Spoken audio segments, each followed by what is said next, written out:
ہمارے مصطفیٰ صلی اللہ تعالیٰ علیہ وسلم ہے، انا خاتم النبیین لا نبی بعد، میں آخری نبی ہوں اور میرے بعد کوئی نبی نہیں۔ پیارے اسلام بھائی، اسلام میں عقیدہ ختم نبوت کیا ہے اور اس کی اہمیت کیا ہے، یہ ہر اہل ایمان کو معلوم ہونا ضروری ہے۔ اعلیٰ حضرت رحمۃ اللہ تعالیٰ علیہ کے فرمان کا خلاصہ ہے، جب سے محمد صلی اللہ علیہ وسلم دنیا میں تشریف لائے، اس وقت سے قیامت تک کوئی بھی شخص کسی بھی لحاظ سے کسی بھی زمانے میں، ساتوں زمینوں میں، ساتوں آسمانوں میں، کائنات کے کسی بھی خطے میں کوئی نیا نبی نہیں آ سکتا۔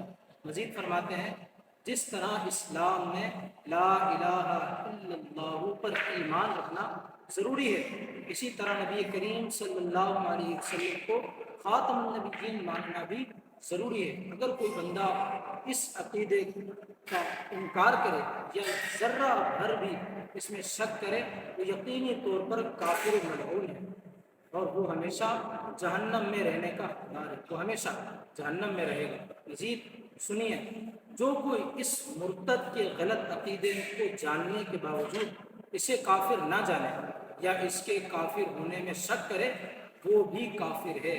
اللہ کریم ہمیں ختم نبوت کا محافظ بنائے۔